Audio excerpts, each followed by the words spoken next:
اللهم صل على محمد وعلى آل محمد كما صليت على إبراهيم وعلى آل إبراهيم إنك حميد مجيد. اللهم بارك على محمد وعلى آل محمد كما باركت على إبراهيم وعلى آل إبراهيم إنك حميد مجيد.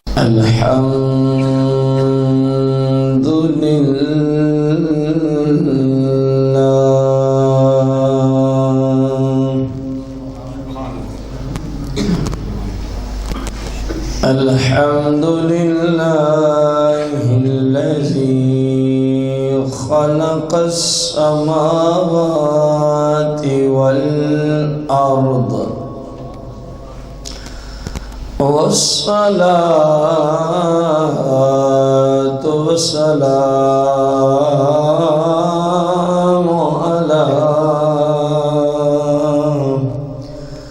على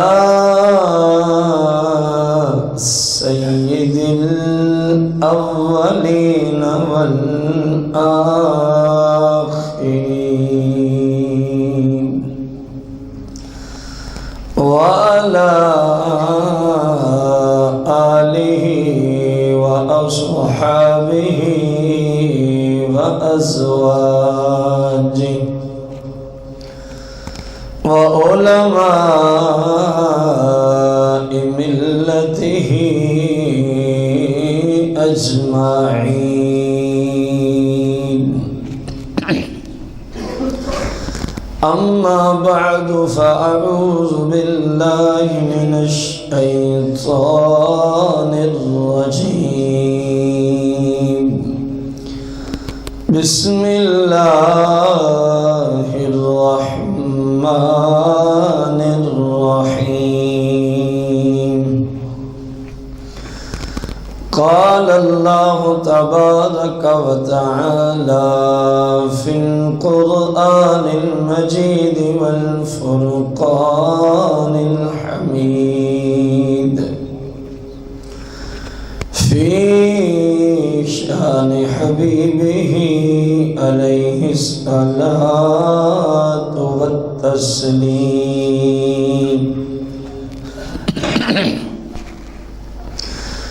وما آتاكم الرسول فخذوه وما نهاكم عنه فانتهوا واتقوا الله إن الله شديد العقاب.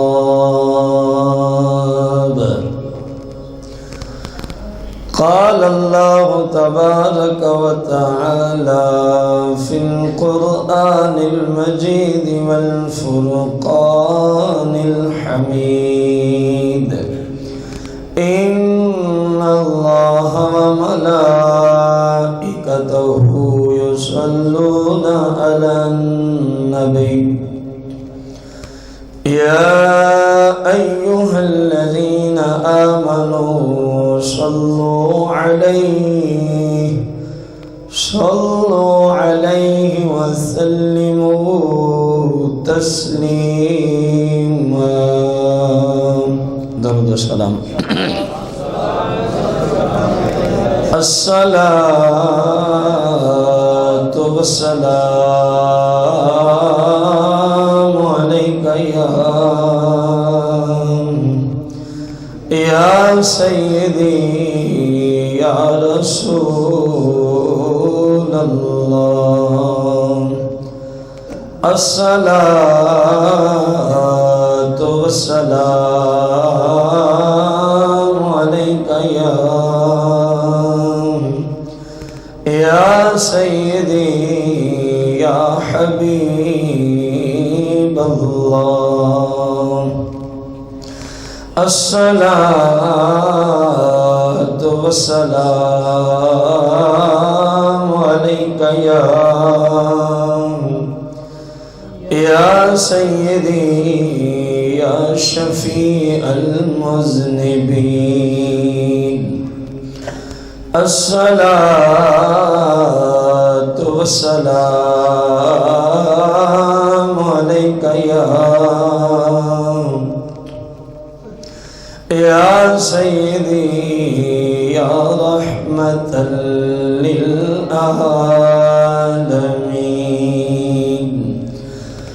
الصلاة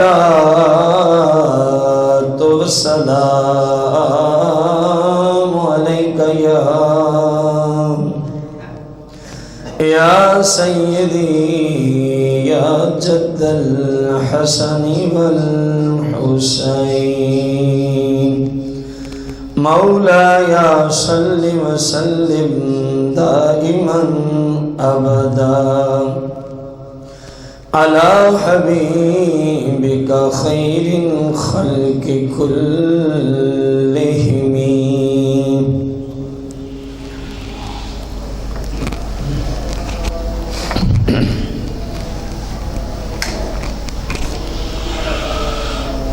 نثار تیری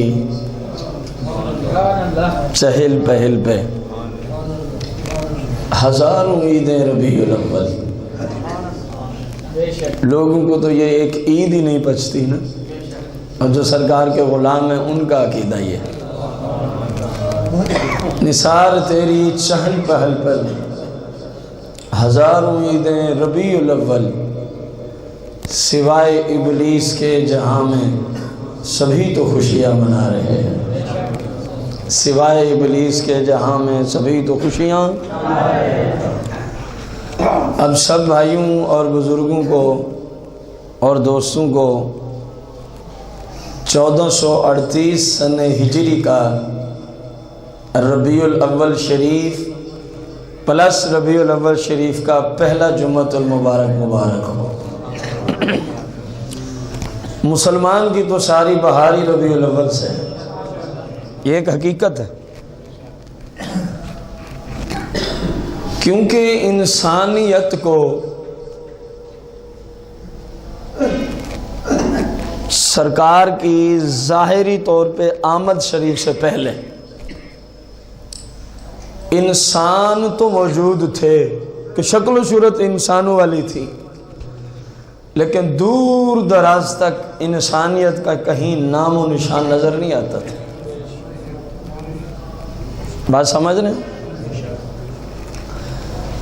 اس کا پورا عنوان تو میں آپ کو انشاءاللہ 12 ربیع الاول شریف کی صبح تقریباً کوئی 3:30 سے 4 بجے آپ کے ادارہ میں ایک محفل شروع ہوگی.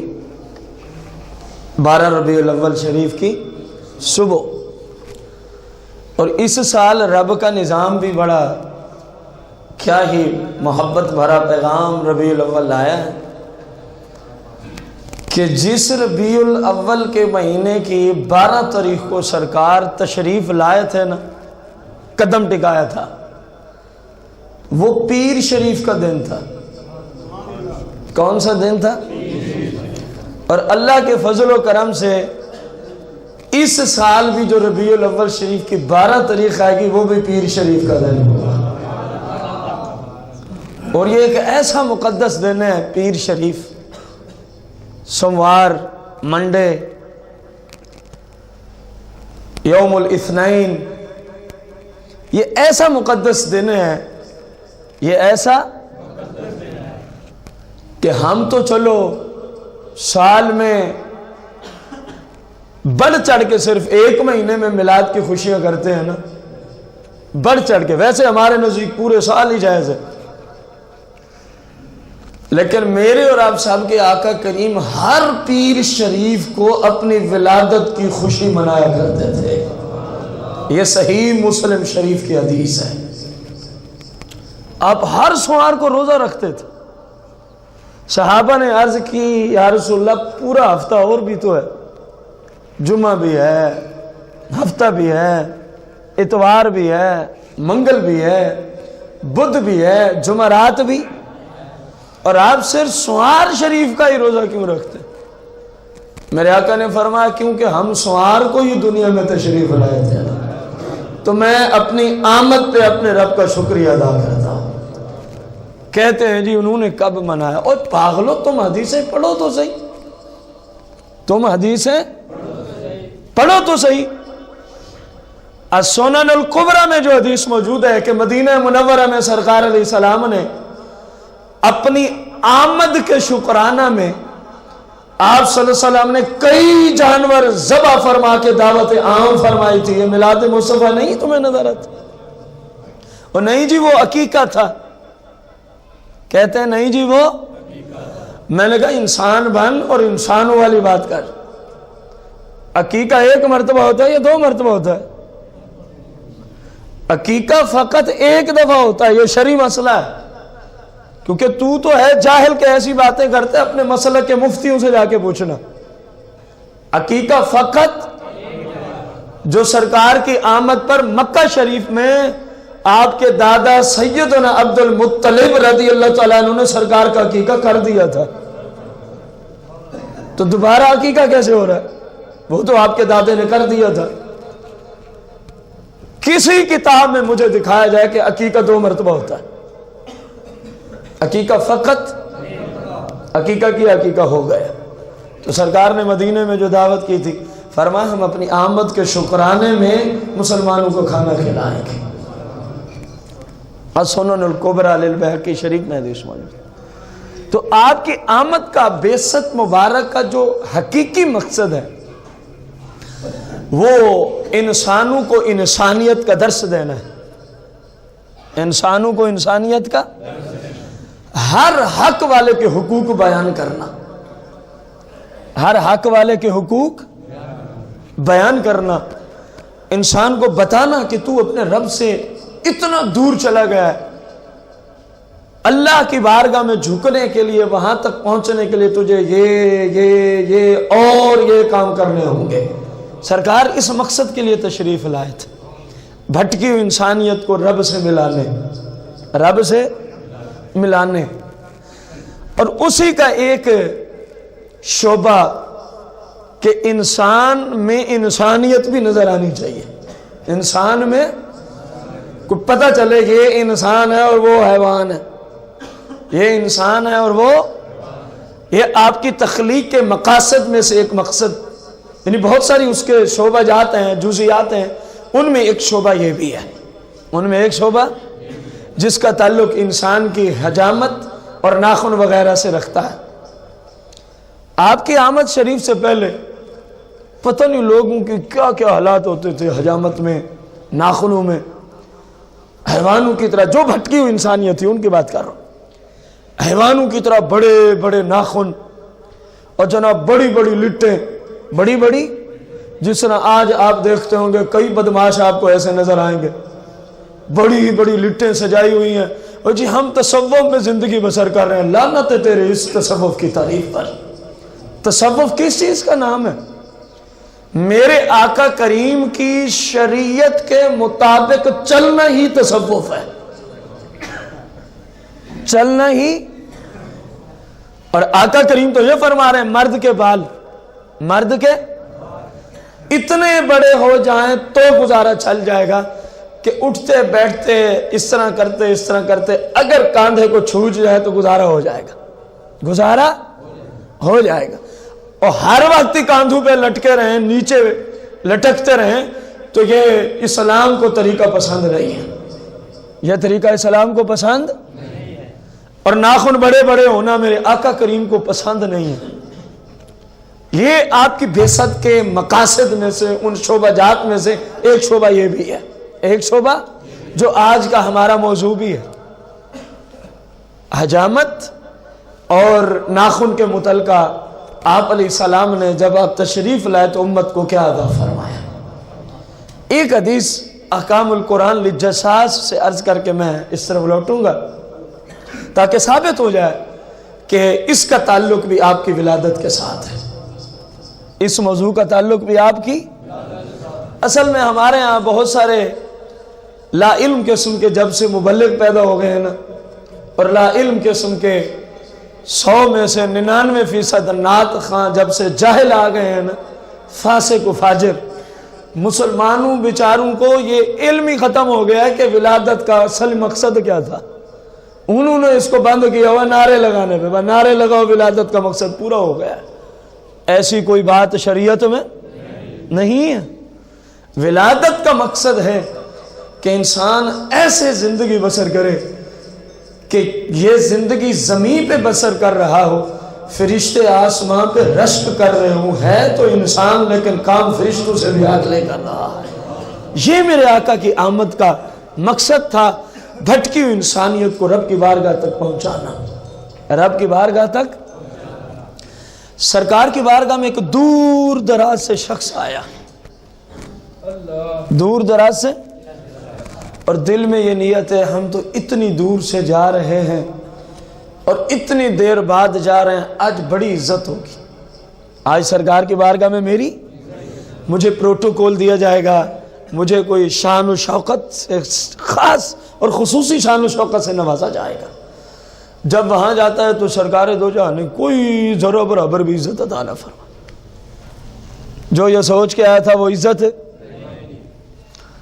دل ہی دل میں سوچتا ہے یار اتنی دور سے آیا ہوں، اتنے عرصے کے بعد آیا ہوں، نہ جانے کون سی خطا ہو گئی ہے کہ جو عزت ملنی چاہیے تھی وہ مجھے دی نہیں جا رہی. کون سی مجھ سے خطا ہو گئی؟ کس میں سوچ رہا؟ اونچی بول. بس آقا کریم جو خطبہ دے رہے تھے اس کو موقوف کر کے سرکار اس طرف رخ پھیرتے. فرمایا عجیب بات ہے، تبلیغ کا انداز دیکھنا. جو نام لے کے مسلمانوں کے اندر بیٹھے ان کو ذلیل کر دیتے ہیں مبلغین، میں ان سے کہہ رہا ہوں سرکار کی تبلیغ کا انداز دیکھنا. مسئلہ بھی سمجھا دیا، پتہ بھی نہیں چلنے دیا کہ کس کو سمجھایا جا رہا. اسلام کسی کو بےعزت کر کے تبلیغ کی اجازت نہیں دیتا، کسی کو نامینیٹ کرتے ہوئے تبلیغ کی اجازت، الا یہ کہ کوئی خاص حالت ہو جیسے یزید لعنتی ہے، اب اس کو نامینیٹ کرنا ضروری ہے تاکہ پتہ چلے کہ یہ ظالم ہے. یہ کون ہے؟ سرکار علیہ السلام کا یہ غلام جو دل میں سوچ رہا ہے اتنی دور سے آئے ہیں، وہ عزت پتہ نہیں کیوں نہیں مل رہی، پتہ نہیں کیا خطا ہو گئی ہے. سمجھ جاتے تھے کہ کوئی نہ کوئی کام خلاف شرع ہو گیا ہے جس کی وجہ سے عزت نہیں مل رہی، جس کی وجہ سے. اور یہ ان لوگوں کو بھی پیغام ہے، وہ سامنے ہیں، مصطفیٰ کریم سامنے بیٹھے ہیں لیکن نظر کرم نہیں فرما رہے. یہ ان لوگوں کو بھی پیغام ہے جو شریعت کے خلاف چلتے ہیں اور دن رات یہ ان کی دعائیں، یا اللہ اپنے محبوب کا دیدار ہی کرا دے، یا اللہ اپنے محبوب کا دیدار ہی کرا دے. اور پاگلو کوئی طریقہ ہوتا ہے ہر کام کا. اگر ان کے رخ انور کو دیکھنا ہے تو پہلے ان کے طریقہ انور کو تو اپناؤ، پھر سرکار دیدار نہ کرائیں تو پھر کہنا. اس حدیث سے بھی آپ ان کو بھی سمجھ آ جائے گی. سامنے بندہ بیٹھا ہے، سرکار سامنے جلوہ گر ہے لیکن آپ نظر کرم نہیں فرما رہے. جب اس نے دل ہی دل میں سوچا، آپ تو دل کے رازوں سے بھی واقف کار ہیں. اپنا خطبہ موقوف فرمایا عجیب لوگ ہیں. کیا جملے ہیں؟ عجیب لوگ ہیں، بڑے بڑے ناخن رکھ کے آ جاتے ہیں، پھر سوچتے ہی رہتے ہیں کہ جو عزت ملنی چاہیے تھی وہ مل نہیں رہی، میں اس کو کیسے عزت دوں جس کا ناخن ہی خلاف شرع ہے. دل کے حالات پہ اطلاع ہے کہ نہیں ہے؟ اس کو سمجھ آئی کہ خطا کیا ہو گئی ہے. اوہ میرے بھائیو، جن کے ناخنوں میں خلاف شرع کام ہو، خلاف سنت کام ہو، اندازہ لگانا جملہ بول رہا ہوں، سرکار کے سامنے بھی آ جائے تو نظر کرم نہیں فرماتے، اور جن کے کئی فرائض ہی تباہ و برباد ہو چکے ہوں، جو روزانہ کئی حراموں کا ارتکاب کرتے ہوں، اور پھر کہیں جی سرکار کا دیدار تو نہیں ہوتا. پوچھ ان سے جنہوں نے آپ کی سنت کا ہر حال میں لحاظ رکھا. فرماتے ہیں ایک بزرگ، بیٹھا تو ملک شام میں ہوں، کہاں؟ جب جی کرتا، جب مصطفیٰ کریم کی قبر انور کا زیارت کرنے کا، بس وہیں سے ہاتھ بڑھاتا ہوں مدینے میں قبر انور تک پہنچ جاتے ہیں. پوچھ ان بزرگوں سے جنہوں نے ہر حال میں سنت کی اتباع کی. وہ ایک بزرگ کہتے تھے ایک لمحے کے لیے سرکار مجھے نظر نہ آئے تو میں اپنے آپ کو کافر تصور کرتا ہوں، ایک لمحے کے لیے۔ اور تیری نماز بھی نہیں، تیری زکوٰۃ بھی نہیں، تیرا حج بھی نہیں، والدین کے حقوق بھی نہیں، ماں بہن کے حقوق بھی نہیں، پڑوسیوں کے حقوق بھی نہیں، دن رات فلمیں ڈرامے گانے باجے کی لعنت بھی تیرے اندر ہو، اور جناب والا روزہ بھی نہ ہو، کوئی کام ہے جو دیکھنے کے قابل ہے، پھر کہتے جی سرکار کا دیدار نہیں ہوتا۔ آج بھی ایک کثرت ہے مسلمانوں میں جن کو سرکار وقتاً فوقتاً نوازتے رہتے ہیں، لیکن جب آپ ان کے پاس پہنچیں وہ کہیں گے جی ہم سرکار کی شریعت کے مطابق چلتے ہیں، ہم سرکار کی شریعت کے۔ معلوم ہوا کہ بعثت مبارک کا یہ بھی ایک شعبہ تھا آنے کی، تخلیق فرمانے کی اور دنیا میں بھیجنے کا، جو مقاصد تھے ان میں کہ یہ بھی تھا ان کو بتایا جائے ناخن کیسے ہوں، ان کو بتایا جائے تمہاری حجامت کا سسٹم کیسا ہو، تمہاری حجامت کا سسٹم کیسا ہو۔ اگر نہ بتایا تو پھر تو نظام ہی خراب ہے، پھر تو نظام ہی۔ اس کے ویسے ناخن کتنے بڑے ہوئے ہوں گے؟ بس 40 دن سے زیادہ، اس سے بڑے ہوئے نہیں تھے۔ اور آج مسلمان اتنے بڑے بڑے ناخن خرید کے خود کو لگاتے ہیں کہ جو شاید ہم پورا سال بھی ناخن نہ کاٹیں تو اتنے لمبے نہیں ہوں گے۔ اور یہ گندی رسم پتہ ہے اٹھے گی کب؟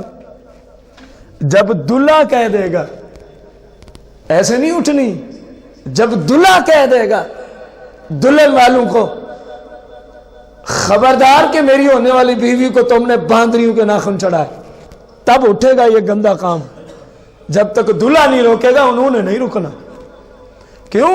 ان کی گندی سوچ یہی ہے کہ یہ باندریوں والے ناخن ہوں گے۔ سادہ لفظ میں جملہ بول دو کہ ناراضگی نہ ہو، ان کی سوچ یہی ہے کہ انسان کو جب تک حیوان بنا کے نہیں بھیجیں گے تو نکاح کامیاب نہیں ہوگا۔ ان پاگلوں کی سوچ یہ ہے۔ اور پاگلوں، انسان کو حیوان بنا کے بھیجتے ہو اور کہتے ہو نکاح کامیاب ہو جائے گا، اور اگر انسان کو انسانیت میں رہتے ہوئے مصطفیٰ کریم کا غلام بنا کے بھیجے ہوئے تو نکاح میں کتنی برکات اللہ عطا فرما دے گا۔ ان کی گندی سوچ تب جائے گی جب دلہا کہہ دے گا۔ کون کہے گا؟ دلہا کہہ دے گا، ایسے نہیں جائے گی۔ ایسے میرے آقا کریم نے فرمایا۔ یہ جو میں حدیثیں عرض کر رہا ہوں وقت بڑا مختصر ہوتا ہے، اور بات کوئی بھی ہو کسی شعبے میں بھی ہو آپ اس کو شریعت کے دائرے میں پوری تفصیل سے بیان کریں تو پھر کئی گھنٹے موجود درکار ہوتے ہیں، کئی گھنٹے۔ میں مختصر کرتا جاؤں گا۔ تقریباً جو احادیث آپ کے سامنے رکھنے چلا ہوں بخاری، مسلم، ترمذی، ابو داؤد وغیرہ، ان کے کتاب اللباس کے اندر یہ ساری حدیثیں آپ کو مل جائے گی۔ ان کتابوں میں پھر چیپٹرز ہوتے ہیں مختلف عنوان سے۔ کتاب اللباس کون سا؟ اس کے تحت یہ تقریباً حدیثیں آپ کو۔ پہلی حدیث جو بخاری شریف کے حوالے سے حملہ ہے، سرکار دو جہاں مالک کے کون و مقام صلی اللہ علیہ وسلم ارشاد فرماتے ہیں 5 چیزیں فطرت سے چلی آ رہی ہیں، یعنی پہلے کے انبیاء بھی اسی طرح کرتے آ رہے ہیں، اور میں نے بھی کیا اور تم بھی کرتے رہنا، اور تم بھی کرتے رہنا۔ نمبر 1، ختنہ کرنا مرد کے حق میں، ختنہ کرنا مرد کے حق میں۔ فی العجم، سیما فی العجم، جن کے لیے جملہ بولا ان کو سمجھ آ گئی ہوگی۔ مرد کے لیے کیا کرنا؟ ختنہ کرنا۔ یہ سنت مبارکہ ہے۔ یہ کیا ہے؟ اگر کسی وجہ سے کسی علاقے میں کسی غلطی اور خطا کی وجہ سے ختنہ نہ ہوا تو بندہ مسلمان ہی ہوتا ہے۔ بندہ کیا ہوتا ہے؟ ہمارے ایک نیا طریقہ رہا جو ہے کسی کی میت مل جائے کسی انجان علاقے میں اور جناب پتہ بھی نہ ہو مسلمان ہے کہ نہیں ہے، اس کو دیکھیں گے ختنہ ہوا تو مسلمان ہے، نہیں ہوا تو وہ ہندو ہے۔ یہ کون سا اسلام ہے؟ آپ جان بوجھ کے بچے کا ختنہ نہ کریں تب بھی وہ مسلمان ہے۔ اور ختنہ سنت ہے نا، آپ کہتے ہیں ختنہ نہ ہو بندہ کافر ہے۔ غور کرنا، آپ کے جملے پہ میں فتویٰ دے رہا ہوں، شریعت کا فتویٰ۔ لوگ کہتے ہیں سنت ایک چھوڑ دی جائے تو بندہ، میں نے کہا پھر جو روزانہ آپ اتنے سارے فرض چھوڑنے ہیں آپ تو پھر مسلمان رہے ہی نہیں۔ کوئی جملہ سمجھ آیا کہ بلا سنت چھوڑنے سے کوئی کافر نہیں ہوتا۔ گناہگار ہونا اپنی جگہ ہے، گناہگار ہونا اپنی جگہ ہے۔ ختنہ کرنا مرد کے لیے۔ اور جو آپ کے ناف کے نیچے کے بال ہیں سرکار نے فرمایا ان کو مونڈنا. پھر سرکار دو جہاں نے تیسری چیز ارشاد فرمائی مرد کے لیے. یہ ساری چیزیں جہاں میں لفظ مرد کا اضافہ کروں گا. مونچھوں کو پست کرنا, مونچھوں کو بس اتنا پست کریں کہ آپ کوئی چیز پئیں تو آپ کی مونچھیں اس میں نہ لگیں, ورنہ وہ چیز ہی مکروہ ہو جائے گی, ورنہ وہ چیز ہی مکروہ ہو جائے گی. آپ کہیں گے یہاں مرد کی تخصیص کیوں؟ کیونکہ میں نے کہا یہ سنت ہے. اگر عورت کو کسی وجہ سے مونچھ نکل آئے تو اس پہ اس کو ختم کرنا لازم ہوتا ہے, سنت نہیں ہوتا, تاکہ اس کا شوہر اس سے متنفر نہ ہو جائے. اس کا شوہر اس سے, عورت پہ فرض ہوتا ہے داڑھی کے بال نکلیں, بعض عورتوں کا یہ مسئلہ ہے, یا مونچھوں کے بال نکلیں ان کو ختم کرنا عورتوں پہ فرض ہوتا ہے, ان کو ختم کرنا عورتوں پہ فرض ہوتا ہے. 3 چیزیں ہو گئی. چوتھی چیز ناخن کاٹنا, ناخن کاٹنا. اور 5ویں چیز سرکار نے فرمایا جو بغل کے بال ہیں ان کو ختم کرنا, ان کو مونڈنا. اب ان کی حد کیا ہے؟ ناخن اور ناف کے نیچے والے بال اور جو بغل میں بال ہوتے ہیں. یہ مرد و عورت کے لیے یکساں مسئلہ ہے. اب جو آ رہا ہے زیادہ سے زیادہ 39 دن 40 دن حد ہو گئی. اگر کسی نے 40 دن کے اندر ایک بار بھی ناخن اور بغل کے بال اور ناف کے نیچے کے بالوں کو نہ کاٹا نہ مونڈا تو وہ اب گناہ گار ہونا شروع ہو جائے گا. یہ ہے اس کی آخری حد. اسلام کو پسند کیا ہے؟ بہتر ہے کہ ہر ہفتے میں, اگر ناممکن ہو تو پھر 13 14 لاچر 15 دنوں میں یہ کام ایک مرتبہ کر لیا جائے. یہ نظافت کے عین قریب ہے. پہلی بات کہ گناہ کب تک نہیں ہوتا؟ 40 دن تک اگر ہاتھ نہ لگایا کسی وجہ سے تو بندہ گناہ گار, بعد میں گناہ ہونا شروع ہو جائے گا. بعد میں گناہ ہونا. ناخن یہ بال کون سے؟ بغلوں کے, اور جو ناف کے نیچے ہوتے. اور دوسرا اہم مسئلہ مرد عورت کے لیے یکساں, جب کسی پر غسل فرض ہو, بہت سارے مسلمان بہن بھائی اس کے خلاف کرتے ہیں, خصوصاً ہماری مائیں بہنیں, جب ان کا ماہانہ ایک پیریڈ ہوتا ہے نا, وہ جب ختم ہوتا ہے نا, غسل کرنے سے پہلے وہ یہ کام پہلے کر لیتی ہیں. خدا کا خوف کرو, قیامت کے دن رب کی بارگاہ میں کیسے سامنا کرو گے. جس پر غسل فرض ہے اس حالت میں نہ ناخن کاٹ سکتے ہیں, نہ یہ بال کاٹ سکتے ہیں, نہ ناف کے نیچے والے بال کاٹ سکتے ہیں, نہ حجامت کرا سکتے ہیں. کس کس کو سمجھ نہیں آئی؟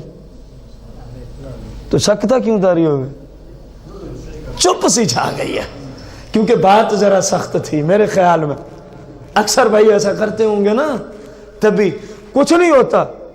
ہم اس مالک کی مخلوق ہیں جو ان جانے میں جتنا مرضی گناہ ہو جائے, جب پتہ چل جائے بندہ کہہ دے یا اللہ آج تک بھولا ہوں, آج کے بعد نہیں ہوتا, میرے رب سارے گناہ معاف فرما دے. پریشان کیوں ہوتے ہو؟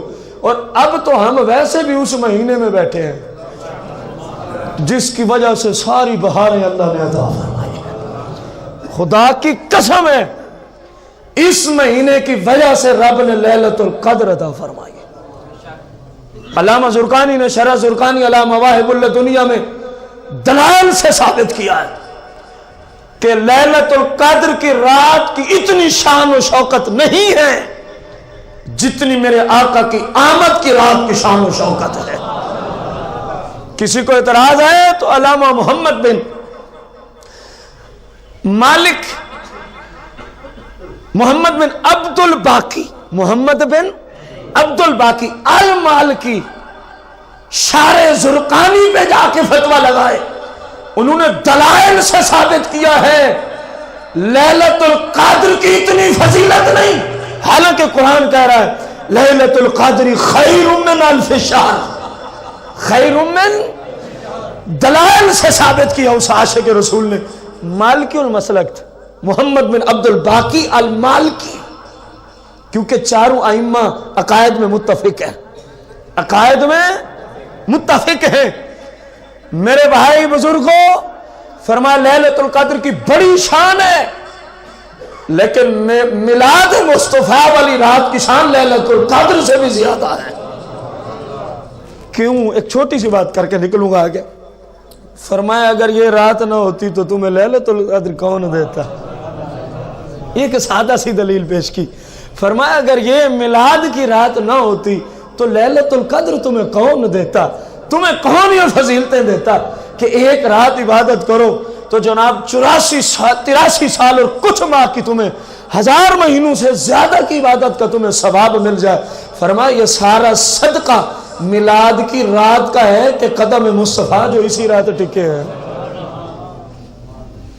فرمایا جب کسی پہ بات یاد ہے نا غسل فرض ہو، جب تک غسل نہ کر لے کوئی اس طرح کا کام کرنا ناجائز۔ اور امام غزالی رضی اللہ تعالیٰ احیاء میں فرماتے ہیں اگر کسی نے اس حالت میں یہ کام کر دیا، ناخن کاٹ دیے، بال کاٹ دیے، تو قیامت کے دن وہ ناخن اور وہ بال اس بندے پر ایک قسم کا دعویٰ دائر کریں گے، مالک اس سے پوچھ اس نے ناپاکی کی حالت میں ہمیں اپنے جسم سے کیوں جدا کیا تھا۔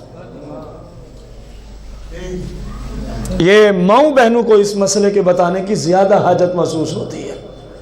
ان کا جب ماہانہ پیریڈ ختم ہو رہا ہوتا ہے نا، چلو غسل تو کرنا ہی ہے، اس سے پہلے یہ کام بھی کر لو، یہ بال بھی اکھیڑ دو، یہ بال بھی۔ خدا را میرے بھائیوں گھر والوں کو دین سکھاؤ۔ آپ کے محبوب کی آمد کا یہ اصل مقصد ہے کہ انسان شریعت کے مطابق چلے، انسان شریعت کے مطابق چلے۔ میرے آقا کریم رؤوف الرحیم علیہ السلام کی شریعت میں پھر جب آپ نے ناخن کاٹ لیے، جب عورت نے مرد نے اپنے وہ پوشیدگی والے بال کاٹ ڈالے، سمجھ رہے ہیں آپ بات کو؟ جب عورت نے اپنے سر میں کیا کی؟ کنگھی کی، اور جو بال ہاتھ میں آئے ان بالوں کو دفن کرنے کا حکم ہے، ناخنوں کو دفن کرنے کا حکم ہے۔ ایسے پھینک دینا اسلام کے خلاف۔ یہ آپ کے جسم کا حصہ ہے کہ نہیں ہے؟ جن کو سمجھے وہی بولے۔ تو پھر اس کی تذلیل کرنے کی اجازت کہاں ہوگی؟ اور بعض لوگ تو گندی نالیوں میں بھی بہا دیتے ہیں۔ میرے بھائی اس کی اجازت نہیں ہے، اس کی اجازت، ان تمام چیزوں کو دفن کرنے کا حکم ہے۔ آپ کہیں گے جی کہاں کریں؟ کسی ڈبے میں ڈالتے جائیں، کسی ایسی جگہ ڈالتے جائیں جہاں تذلیل نہیں ہوگی۔ اور عورت کے بال ہیں یا وہ جو دوسرے بال جو جسم کے اندر سے ہم نکالتے ہیں، ان پہ غیروں کی نگاہ بھی نہ پڑے، ایسی جگہ بھی نہ ہو، ایسی جگہ بھی نہ ہو۔ پھر جب اکٹھے ہو جائیں تو ایک دفعہ اٹھایا اور جا کے دفن کر دیا۔ یہ کیسے مسلمان ہیں یا اللہ، یہ کیسے مسلمان ہیں؟ تیرے محبوب نے ہمیں یہاں تک دیا درس، اور یہ انہی بالوں کو جن کا دیکھنا غیروں کے لیے حرام تھا، جن کے سامنے ڈالنا ناجائز تھا۔ یہ آج کی عورتیں کیسی عورتیں ہیں، یہ آج کے مسلمان کیسے مسلمان ہیں؟ انہوں نے اپنے محبوب کی آمد پہ کیا خوشی منائی ہے، انہوں نے میلاد مصطفیٰ کا کتنا اثر اپنی زندگی میں رکھا ہے۔ وہ بیوٹی پارلر والیاں خصوصاً عورتوں کی بالیں نوچ نوچ کے، ان کے بال کاٹ کاٹ کے پھر ان بغیرتوں کو بیچتی ہیں جو لینے والے بغیرت ہیں۔ 100 روپے کی چھٹانگی، سنا ہوگا آپ نے بھی اعلان، یہاں ہوتا نا حاکم فاروق اعظم، یا تو یہ 100 روپے کی چھٹانگی کی آواز نہ آتی تو یا قبلہ پھر قید خانے میں ہوتے۔ سمجھ آئیے؟ پھر یہ بیوٹی پارلر بھی نہ ہوتے، اگر ہوتی تو بیوٹی پارلر والے بھی قید خانوں میں۔ کیوں؟ آبروئیں بریک، پلکیں نوچنا، عورتوں کے بال کاٹنا۔ میرے آقا کی بخاری کی حدیث ہے، فرمایا ان کو کاٹنا، ان کو کٹوانا، ان کے کترنے کا حکم دینا، شوہر کی طرف جملہ جا رہا ہے۔ میرے آقا فرماتے ہیں سب پہ اللہ کی لعنت ہے، اللہ کی لعنت۔ اور وہ خوش ہے کہ میری بیوی بیوٹی پارلر پہ اتنے ماہانہ کما لیتی ہے، تجھے کیا پتا یہ کتے اور خنزیر کی کمائی سے بھی ابتر تھی، تجھے کیا پتا؟ کتا اور خنزیر رب نے حرام کیا نہیں کیا؟ تو اس طرح کا کام کرنا بھی رب رسول نے حرام کیا کہ نہیں کیا؟ جو کام حرام ہے اس کی اجرت جائز ہے؟ بولو تو صحیح۔ میلاد مصطفیٰ کا حقیقی مفہوم سمجھو۔ آپ انسانوں کو انسانیت کا درس دینے تشریف لائے تھے، اس لیے آئے تھے کہ ان بھٹکے ہوئے انسانوں کو میں اپنے رب سے ملا دوں، میں اپنے رب سے ملا دوں۔ ہم نے کتنا میلاد کی خوشی کی، بس جھنڈے لگا لینا کافی ہے، بازاروں کو سجا لینا کافی ہے، لائٹنگ کر لینا کافی ہے، اور وہ بھی بجلی چوری کی۔ شرم و حیا نہیں آتی لوگوں کو؟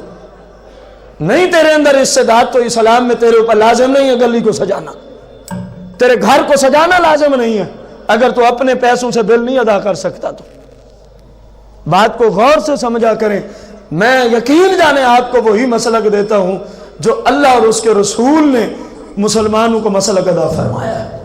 یقین جانے آپ میری باتوں کا اعتبار کر لیا کر، میں کسی کا لحاظ ہی نہیں رکھتا، اور اس میں میرا کوئی کمال نہیں ہے، مصطفیٰ کریم کا خصوصی فیض ہے، ورنہ اس شعبے میں تو بڑے بڑے ڈر کے مارے کوئی بات ہی نہیں کرتے۔ میں آپ کو حقیقت عرض کر رہا ہوں، یہ سب سرکار کا کرم ہے، یہ سب سرکار کا۔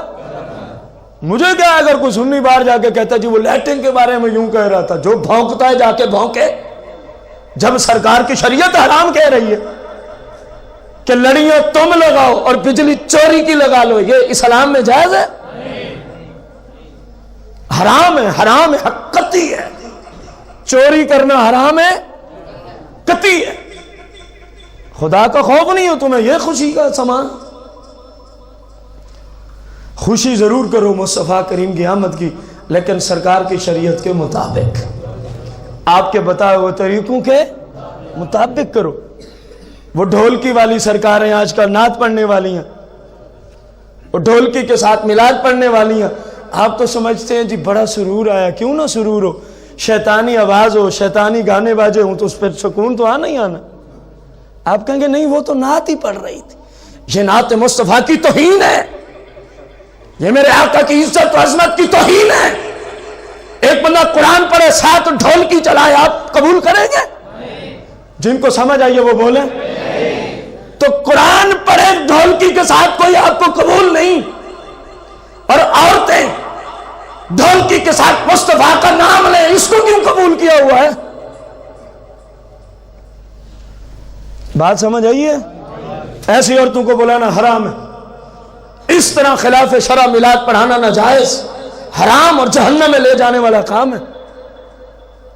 اور پھر بے غیرت دیوس قسم کے لوگ، نوجوان عورتیں میلاد پڑھ رہی ہیں، نوجوان عورتیں اس میلاد میں بیٹھی ہیں، اور دیوس قسم کے مرد بھی وہیں کھڑے ہیں، ان پڑھنے والیوں پہ پیسے نچھاور کر رہے ہیں۔ جاؤ بے غیرت انسان، تیرا اسلام سے کوئی واسطہ نہیں۔ میرے آقا تو پردے کا اتنا درس دے گئے، ایک عورت آتی ہے پردے میں بیٹھ کے کپڑے کی اس جانب، صرف اپیل اتنی تھی، آپ کے ہاتھ میں ہاتھ دینا چاہتی ہوں تاکہ آپ کے ہاتھ سے برکت لوں۔ قال النبی صلی اللہ علیہ وسلم لا اصافح الناس لا اصافح النساء، او کما قال علیہ السلام، فرمایا میں کسی عورت کے ہاتھ میں ہاتھ نہیں دیتا۔ تو نے یہ کیسی خوشی کے طریقے نکالے ہوا؟ تیرے جیسے لونڈوں نے میرے مسئلہ کو بدنام کر کے رکھ دیا، تیرے جیسے بے غیرتوں نے مسئلے کے حق اہل سنت کو بدنام کر کے رکھ دیا ہے۔ ہمارا مکمل طور پہ اس بندے سے بائیکاٹ ہے جو سرکار کی خوشیاں مناتا ہے اس انداز میں کہ غیروں کو تیرے مسلک پہ انگلیاں اٹھانے کا موقع ملتا ہے۔ خدا کا خوف کر، قیامت کے دن رب کو کیا جواب دے گا؟ یہ محفل ہو رہی ہے، وہیں بچیاں ہیں، وہیں عورتیں ہیں، وہیں مرد ہیں۔ اس طرح کی محفلیں قبلہ، اس طرح کے میلے ہندو مذہب میں جائز ہیں۔ الحمدللہ ہم ہندو نہیں ہیں، سرکار انسانیت سکھانے آئے تھے۔ یہ انسانیت نہیں، انسانیت کا قتل ہے۔ انسانیت کا کیا ہے؟ وہ دیوس شخص ہے جو اس طرح کی محافل میں شرکت کرتا ہے۔ آپ کہیں گے جی وہ تو فلاں کے پیر صاحب بھی تھے، تو پیر کو کون سا کوئی دیوس کا فتویٰ نہیں لگتا؟ اگر وہ کام دیوس والے کرتا ہے، اگر وہ شریعت کے خلاف چلتا ہے، تو وہ کون سا مائی کا لال ہوتا ہے؟ سمجھ آئیے کہ نہیں آئی؟ ایسے پیروں سے بچو، یہ پیر نہیں ہیں، یہ شیطان کے چیلے ہیں، یہ سب شیطان کے، ان سے بچنا مسلمان پہ فرض ہے۔ ان گھنڈوں کو گھر میں نہ آنے دیا کرو، یہ مسلمانوں کے مال بھی لوٹتے ہیں، مسلمانوں کی عزتیں بھی لوٹتے ہیں۔ پیر وہ ہوتا ہے جس کو سر سے پاؤں تک آپ جدھر سے بھی دیکھیں تو سنت مصطفیٰ کی خوشبو اٹھ رہی ہوتی ہے۔ بھلے وہ اپنے آپ کو پیر نہ بھی کہ وہی پیر ہوتا ہے، جس کو جدھر سے دیکھیں سنت مصطفیٰ کی خوشبو ہے۔ حتیٰ کہ وہ جو اس کے پاس آتے جاتے ہیں ان سے بھی سنت مصطفیٰ کی خوشبو ہوتی ہے کہ نہیں ہوتی؟ بھلے مجرم بن کے ہیں لیکن واپسی اس طرح کے نہیں جاتے. قال عبد القادر جیلانی رضی اللہ عنہ غوث الاعظم الشیخ یسعد الشقیہ او کما قال غوث الاعظم رضی اللہ عنہ. غوث اعظم سے بڑا پیر تو کوئی نہیں ہے تیری نگاہ میں. فرمایا پیر کون ہوتا ہے؟ جس کی بارگاہ میں فرمایا مجرم گناہ گار آئیں جب واپس جائیں تو پرہیزگار و متقی بن کے جائیں. یہ پیر کی تعریف ہے، بھلے وہ اپنے آپ کو پیر نہ کہتے. سمجھ آئیے آپ کو بات؟ خوشیاں کریں لیکن سرکار کی شریعت کے. صحیح مسلم کی حدیث فرمایا کہ مونچھیں پست کرو داڑھیوں کو بڑھاؤ. یہ حدیث کن کے لیے ہے؟ اب پتہ نہیں مسلمانوں کو کیوں نہیں سمجھ آئی. مونچھیں پست کرو اور داڑھیوں کو. اپنی مرضی کی داڑھی رکھنے کی اسلام میں اجازت نہیں ہے. سمجھ آئیے؟ جو کہ نہیں جی میری اپنی مرضی ہے تو پھر ظہر کی نماز میں بھی اپنی مرضی کر. 4 رکعت اسلام نے دی ہے نا فرض، تو 2 پڑھ لیا کر یا 6 پڑھ لیا کر. کس کو سمجھ آئیے؟ میرے بھائی اسلام میں اپنی مرضی نہیں چلتی. اسلام میں وہی ہے جو اسلام والوں کا حکم ہے. جو اسلام والوں کا حکم ہے. حکم کیا ہے؟ یہ ہے، یہ دیکھ، یہ حکم ہے. بعض لوگ یہاں سے رکھ لیتے، یہاں سے نہیں، یہ تھوڑی کے نیچے ہاتھ رکھ، یوں. اس سے جو زائد ہے اس کو قطرنے کی اجازت ہے. اگر خوبصورت لگتی ہے کوئی 1-2 انچ زائد ہے تو کوئی مذائقہ نہیں، رہنے دو. ادھر بھی یہی قانون ہے، ادھر بھی یہی قانون ہے. ہمارے لوگ کچھ ادھر سے پورا کر لیتے ہیں، ادھر سے ہی کتروا لی، ادھر سے بھی کتروا لی. یہ قانون ہے. اس کے مطابق ہے تو وہ مرد ہے، اگر نہیں ہے تو پھر وہ خود بتا میں کیا ہوں. کیونکہ شریعت نے مرد کی پہچان ہی یہ رکھی ہے. شریعت نے مرد کی. اللہ کے کچھ فرشتے جو کہتے ہیں پاک ہے وہ ذات، پاک ہے وہ جن کی عبادت ہی یہی ہے جس نے عورتوں کو بڑے بڑے بال دے کے زیب و زینت بخشی اور مردوں کو داڑیاں عطا فرما کے حسن بخشا ہے. اور یہاں سارا نظام ہی الٹا ہے. ان کو بڑے بال دیے تھے وہ چھوٹے کروانے کے چکروں میں، ان کو داڑھی دی تھی یہ قطرنے کے چکروں میں. پتہ نہیں کیسے میلاد منانے والے مسلمان ہیں. میرے آقا کی آمد کی خوشی تو اس طرح تو نہیں ہے کہ بندہ آنے کے باوجود بھی گناہ گار رہے، آپ کے سمجھانے کے باوجود بھی گناہوں میں لتھڑا رہے. یہ کوئی خوشی نہیں ہے. جب سارے تجھے چھوڑ جائیں گے نا، جس داڑھی سے تجھے آج نفرت ہے معاذ اللہ، جب تو قبر میں جائے گا وہاں جو ہستی آئیں گی نا ان کے چہرے پہ نورانی داڑھی سجی ہوئی ہوگی. اگر بالفرض والمحال جیسے انہوں نے دیکھا کہ میرے امتی کی تو داڑھی نہیں ہے شریعت کے مطابق، رخ پھیر لیا تو بتا کیا کرے گا؟ بس میں اسے آگے نہیں جاتا، کافی ہے. مسلمان کے لیے کافی ہے. مسلمان کے لیے میرے آقا کریم فرماتے ہیں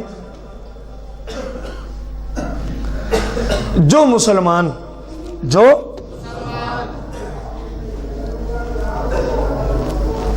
ناف کے نیچے والے بال نہ لے، بغلوں کے بال نہ لے، مونچھوں کو پست نہ کرائے، جیسے جاتی ہیں جانے دو، جیسے جاتی ہیں جیسے سکھوں کا کام ہے. فرمایا جو بغلوں کے بال نہ لے، ناف کے نیچے کے بال نہ لے، ناخن نہ کاٹے، مونچھیں پست، فلیسا منا، فرمایا وہ میرا نہیں ہے. اور یہاں تو جناب ایک رواج ہے نا، سارے ناخن کاٹ ڈالیں گے. کوئی چھنگلیا کا بڑھائے ہوا ہے تو کوئی انگوٹھے کا بڑھائے ہوا ہے. یہ کون سی حدیث پہ عمل ہو رہا ہے؟ کوئی ہمیں بھی بتایا جائے. کرنے والا مسلمان ہے، جو کرتا ہے وہ ہندوؤں کا طریقہ ہے. داڑھی کا رکھنے کا سرکار نے حکم دیا بخاری میں، مسلم میں. سمجھ آئیے؟ اور ہم نے کیا اشر کر رکھا ہے اپنا؟ پہلے تھا کہ ہم صرف داڑیاں رکھتے نہیں تھے، گناہ تو تھا. اب سسٹم ہے داڑھی کی توہین بھی کرتے ہیں. یہ کٹنگ کرنے والے بھی غور سے سنیں. اگر کوئی حمام والا بھائی بیٹھا ہے تو شریعت ان کے لیے بھی اسی طرح ثابت ہوگی. جس طرح داڑھی منڈانا حرام ہے، داڑھی کا مونڈنا بھی حرام ہے، اس کی اجرت بھی حرام ہے. ایک مٹھی سے پہلے داڑھی کو کترنا کینتی یا مشین سے اس کی اجرت لینا حرام، اور یہ کرنا حرام، اور یہ کرانا حرام. سمجھ رہے ہیں آپ؟ کوئی کہہ جی وہ تو اس نے خود کہا تھا، تو پھر فحاشی کے اڈوں پہ بھی جانے بہن کی رضامندی ہوتی ہے کہ نہیں ہوتی؟ پھر دو فتویٰ جائز ہے. سمجھ آئیے کوئی؟ اور یہاں شوہر بیوی کی نہیں چلتی. میرے شوہر نے یوں کہا تھا. تیرا شوہر کون ہوتا ہے شریعت کو پامال کرنے والا؟ تیرے شوہر کو وہاں تک کہنے کی اجازت ہے جہاں مصطفیٰ نے اجازت دی ہے. اس کے آگے بڑھے تو اپنے شوہر کی بات نہ مان. مصطفیٰ کا حق پہلے ہے، شوہر کا بعد میں ہے. بات سمجھ آئیے کہ نہیں آئی؟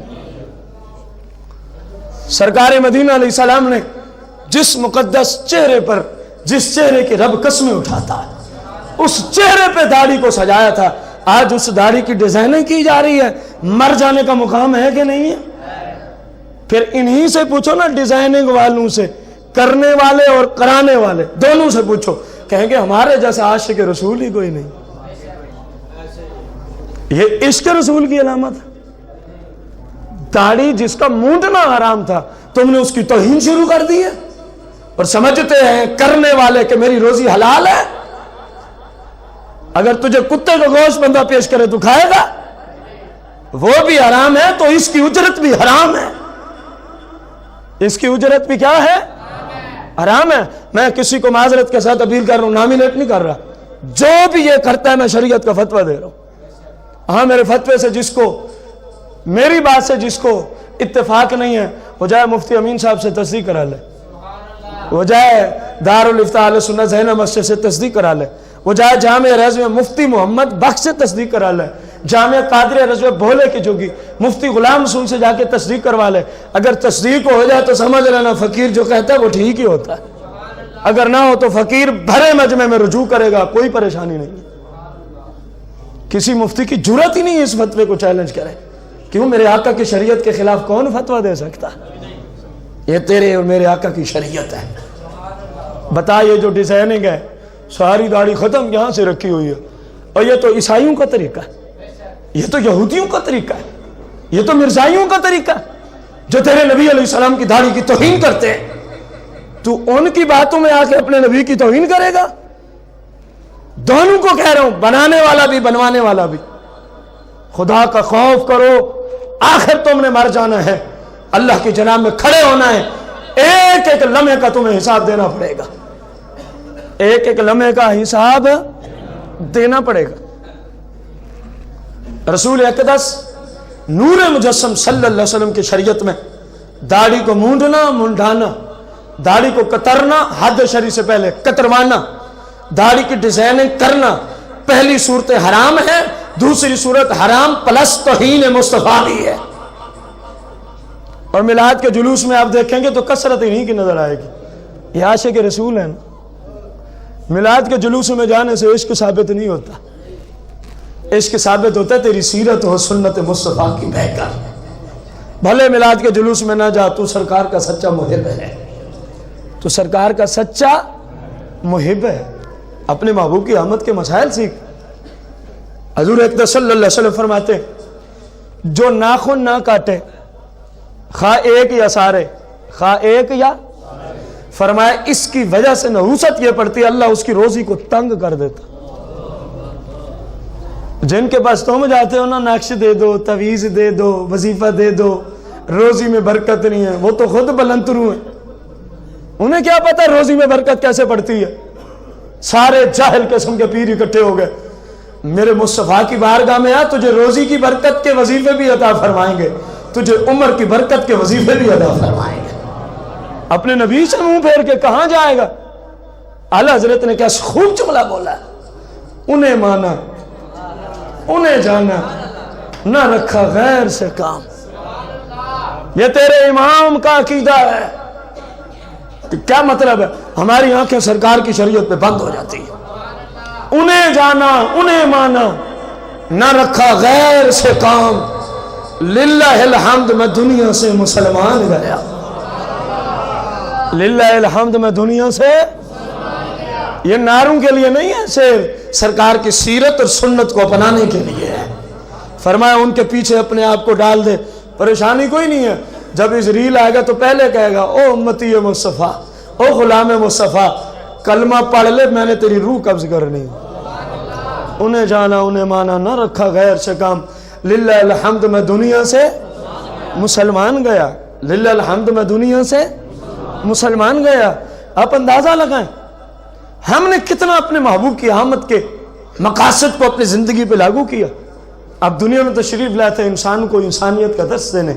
اب دنیا میں تشریف لائے تھے انسانوں کو اپنے رب سے اس وقت تک کوئی نہیں مل سکتا جب تک رب کے محبوب کا غلام نہ بن جائے، اور کوئی اس وقت تک آپ کا غلام نہیں ہو سکتا جب تک آپ کی شریعت و سنت کا پیکر نہ بن جائے. آپ کہیں گے وہ ایک بندہ ہے وہ نماز بھی نہیں پڑھتا، لٹیں بھی 3-3 4-4 فٹ کی لمبی رکھی ہوئی ہیں، جناب وہ کتیا کی طرح ناچتا ہوا بھی نظر آتا ہے، اس کے پاس ایک جم غفیر ہوتا ہے لوگوں کا، وہ بھی بابا پہنچا ہوا نہیں ہے. پہنچا ہوا ضرور ہے لیکن دوزخ میں. کہاں پہنچا ہوا ہے؟ جم غفیر کسی کی حقانیت کی علامت نہیں. ورنہ میں تجھ سے پوچھنا چاہوں گا، 61 ہجری تھی، کربلا کا میدان تھا، ادھر صرف چند نفوس قدسیہ کھڑے تھے اور باطل کے ساتھ لاکھوں کا مجمع تھا. اگر مجمع کی وجہ سے کسی کے حق پرست ہونے کی علامت لینی ہے تو یزید کو کیا کہو گے؟ یہ تو آپ بھی یہاں بیٹھ جائیں نا، 2-4 طریقے میں آپ کو بتا دیتا ہوں جو ہوں گے بھی جائز. لنگر چلاتے جائیں، 1 ہفتے کے بعد رش دیکھ لینا. یہ حقیقت ہے، یہ کوئی بات نہیں. یہ تو ہندو کے بابے کے پاس بھی رش ہوتا ہے، عیسائیوں کے بابوں کے پاس بھی رش ہوتا ہے. شریعت مطالعہ میں نیک بندہ اس وقت تک نیک نہیں ہو سکتا جب تک تیرے اور میرے آقا کی سنت اور شریعت کا پیکر نہیں ہوتا. بات سمجھ آئی ہے کہ نہیں؟ سرکار دو جہاں مالک کے کون و مکان کی شریعت میں بعض لوگوں کو آپ نے دیکھا ہوگا ناخنوں کو یوں دانتوں سے کاٹ رہے ہوتے ہیں، یوں دیکھا نا آپ نے. شریعت میں یہ منع ہے، شریعت میں یہ کیا ہے؟ منع ہے. ممکن ہے جو یہ کرتا ہے اس کو ابرس کا مرض پیدا ہو جائے، ابرس کا اور گدرا پن ہو جاتا ہے، بعض جگہ سفید دھبے پڑ جاتے ہیں، اس کو ابرس کا مرض کہتے ہیں. اس طرح کرنے سے ممکنات میں سے ہے کہ بندے کو ابرس کا مرض پیدا ہو جائے. کیا پیدا ہو جائے؟ مرض پیدا ہو جائے. رسول کریم رؤوف الرحیم علیہ السلام کی شریعت مطہرہ کی روشنی میں ناک کے اندر جو بال ہوتے ہیں، کون سے؟ ان بالوں کو کاٹنے کی اجازت نہیں جب تک کہ وہ ناک کے باہر نظر نہ آئے. اگر وہ باہر نکلیں برے لگتے ہیں تو وہاں سے کاٹ سکتے ہیں. اندر کے کاٹنے سے شریعت روکتی ہے اور اس کی وجہ سے مرض پیدا ہونے کا قوی امکان ہے. مرض پیدا ہونے کا قوی. سر کے بال، آخری بات، سر کے بالوں میں سرکار علیہ السلام کا طریقہ 2 طرح کا ہے، یا زلف عنبرین یا مشین اور اس طرح. آپ کی جو عادت تھی حج و عمرہ کے موسم پہ حلق شریف فرماتے تھے، عام حالت میں کبھی بھی آپ نے حلق نہیں فرمایا بلکہ زلف عنبرین ہی رکھی ہے. لیکن اگر کوئی عام حالت میں بھی حلق کروا کے رکھتا ہے تو یہ بھی ٹھیک ہے، مولا کائنات کی یہی عادت مبارک تھی. مولا کائنات کی یہی، اسلام میں یہ بالکل ٹھیک ہے، اسلام میں یہ بالکل پہلا طریقہ. دوسرا طریقہ آپ چاہتے ہیں زلفیں بھی نہیں رکھنا چاہتے، افضل تو یہی ہے کہ زلفیں رکھے مرد، اور زلفوں کی حد یہی ہے کانوں تک، یا بہت زیادہ تو اٹھتے بیٹھتے شانوں کاندھوں کو چھو جائیں. اس سے نیچے رکھنے والے جو بابے ہیں نا یہ خلاف شرع ہے، اس کی اسلام میں اجازت ہے. سرکار نے ایک شخص کو دیکھا، اس کی لمبی لمبی لٹیں تھیں، فرمایا بندہ تو بڑا اچھا ہے، کاش کہ اپنی زلفوں کو سیٹ کر لیتا. جب اس تک بات پہنچی نا اس نے فوراً شریعت کے مطابق ان کو کر لیا، فوراً شریعت کے مطابق ان کو کر لیا. مصطفیٰ کریم علیہ السلام کی شریعت مطہرہ میں افضل یہی ہے کہ زلفیں رکھیں. اگر نہیں رکھ سکتے تو پورے سال کے بالوں کو برابر کتروا دیا کریں. کیا کرایا کریں؟ یہ جو نئے طریقے چلے نا ہندوؤں کے، عیسائیوں کے، یہودیوں کے، پورے سال میں بال ہیں ادھر سے ستیہ ناش کرائے ہوئے. حمام والے بھی یہ کام نہ کریں، والدین بھی اپنی اولاد پہ کڑی نگاہ رکھیں. وہ جو مرضی کرتے ہیں ان کو کوئی پوچھنے والا ہی نہیں ہے. یقین جانے والدین پوچھتے تک نہیں ہے. خدا کا خوف کرو. یا زلفیں مرد کے حق میں, عورت کے تو ہاتھ ہی نہیں لگانے نا, بات ہی ختم ہو گئی. یا زلفیں یا پھر برابر سو برابر کٹوا دینا. ہاں اگر یہاں سے یہ جو حصہ ہے یہ پیچھے والا اور اوپر سے اگر کوئی آدھے انچ کا فرق ہو جائے جس سے واضح طور پہ فرق معلوم نہ ہو کہ یہ بڑے ہیں یہ چھوٹے ہیں تو گزارا چل جائے گا, گزارا. لیکن جس طرح ادھر سے مشین یا اس طرح ہے اور اوپر ساری لٹیں ہیں, یہ مسلمانوں کا طریقہ ہے. اپنی اولاد کی تربیت کرنا آپ پہ فرض ہے, اولاد کی تربیت کرنا آپ پہ فرض ہے. عورت کے بال بیچنا حرام, بولو عورت کے بال بیچنا, مرد کے بال بیچنا, ان کو خریدنا, وہ روزی. تو پھر محلے میں وہ آتے کیوں ہیں؟ اگر ہم بیچتے نہ ہوتے تو وہ کیوں آتے؟ کبھی دیکھے یہاں صدا لگائی ہو انسان لینے والا آیا ہوا ہے, انسان لینے والا آیا ہوا ہے, کبھی دیکھا؟ کیونکہ انسان بکتے ہی نہیں. سمجھ نہیں آئی.